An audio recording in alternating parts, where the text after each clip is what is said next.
ರಾಜ್ಯಕ್ಕೆ ಮತ್ತೆ ನಕ್ಸಲರ ಸಂಕಟ ಶುರುವಾಗಿದೆ. 12 ವರ್ಷಗಳ ಬಳಿಕ ಮತ್ತೆ ನಕ್ಸಲ್ ಸದ್ದು. ಕೊಡಗು, ಚಿಕ್ಕಮಗಳೂರು, ಉಡುಪಿಯಲ್ಲಿ ಮತ್ತೆ ನಕ್ಸಲ್ ಆರ್ಭಟ ಶುರುವಾಗಿದೆ. Most wanted Naxal criminal Vikram ಗೌಡನನ್ನ ಈಗ ಪೊಲೀಸರು ಎನ್ಕೌಂಟರ್ ಮಾಡಿದ್ದಾರೆ. ವಿಕ್ರಮ್ ಗೌಡ ಎನ್ನೋ ಆತ ಉಡುಪಿ, ಚಿಕ್ಕಮಗಳೂರು, ಕೊಡಗು ಈ 3 ಜಿಲ್ಲೆಗಳ ಪೊಲೀಸರಿಗೆ ಸಿಗದೆ ತಲೆಮರೆಸಿಕೊಂಡಿದ್ದ. ಆದರೆ ಈಗ ಇವನನ್ನು ಪೊಲೀಸರು ಎನ್ಕೌಂಟರ್ ಮಾಡಿದ್ದಾರೆ. ಹಾಗಾದರೆ ಈ ವಿಕ್ರಮ್ ಗೌಡ ಯಾರು ಗೊತ್ತಾ? ಈತ ಉಡುಪಿ ಜಿಲ್ಲೆಯ ಹೆಬ್ರಿ ತಾಲೂಕಿನ ನಾಟ್ರೋಡಿಗೆ ಸೇರಿದ ವ್ಯಕ್ತಿ.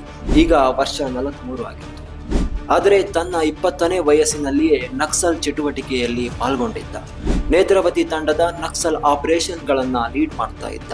ಮಿಲಿಟರಿ ಆಪರೇಷನ್ ಕೂಡ ಲೀಡ್ ಮಾಡ್ತಾ ಇದ್ದ.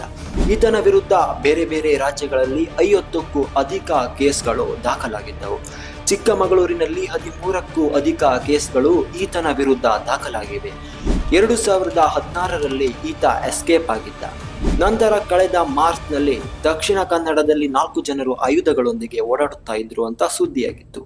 ಆ 4ರಲ್ಲಿ ವಿಕ್ರಮ್ ಗೌಡನು ಇದ್ದ ಅಂತ ಸುದ್ದಿಯಾಗಿತ್ತು. ಉಳಿದ 3 ಸಂತೋಷ್, ಲತಾ, ನಿಶಾ. ನಂತರ ಇತ್ತೀಚಿನ ದಿನಗಳಲ್ಲಿ ಉಡುಪಿಯ ಕೋಲೂರು ಮತ್ತು ಬೆಳಕಲ್ ಗ್ರಾಮಗಳಲ್ಲಿ ನಕ್ಸಲ್ ಕಾಣಿಸಿಕೊಂಡಿದ್ದರು. ಮತ್ತೆ ವಿಕ್ರಮ್ ಗೌಡನ ಬಗ್ಗೆ ಮಾಹಿತಿ ಕೊಟ್ಟವರಿಗೆ 5 ಲಕ್ಷ ರೂಪಾಯಿಯನ್ನು ಕೊಡುವುದಾಗಿ ಪೊಲೀಸರು ಹೇಳಿದ್ದರು.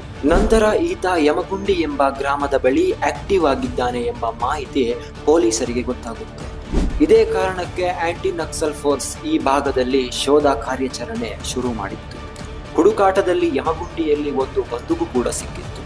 ಇದರ ನಂತರ ಕಾರ್ಯಾಚರಣೆ ಇನ್ನಷ್ಟು ತೀವ್ರವಾಯಿತು. ನಂತರ ಹೆಬ್ರಿ ಬಳಿಯ ಕಬ್ಬಿನಾಲೆ ಪ್ರದೇಶದಲ್ಲಿ ಕಾರ್ಯಾಚರಣೆ ಮಾಡೋ ವೇಳೆ ವಿಕ್ರಮ್ ಗೌಡ ಎನ್ಕೌಂಟರ್ಗೆ ಬಲಿಯಾಗಿದ್ದಾರೆ. ಮತ್ತೆ ಉಳಿದ 3 ಸ್ಥಳದಿಂದ ಎಸ್ಕೇಪ್ ಆಗಿದ್ದಾರೆ ಅಂತ ಪೊಲೀಸರು ಹೇಳಿಕೆ ನೀಡಿದ್ದಾರೆ. ಯಾಕೆ ಕರ್ನಾಟಕದಲ್ಲಿ ನಕ್ಸಲರು ಉಡುಪಿ, ಕೊಡಗು, ಚಿಕ್ಕಮಗಳೂರನ್ನ ಟಾರ್ಗೆಟ್ ಮಾಡ್ತಾರೆ?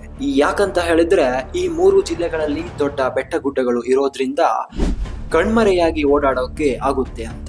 ಕಳೆದ 12 ವರ್ಷಗಳು ಇಲ್ಲದ ಈ ನಕ್ಸಲ್ ಸದ್ದು ಮತ್ತೆ ಶುರುವಾಗಿದೆಯಾ?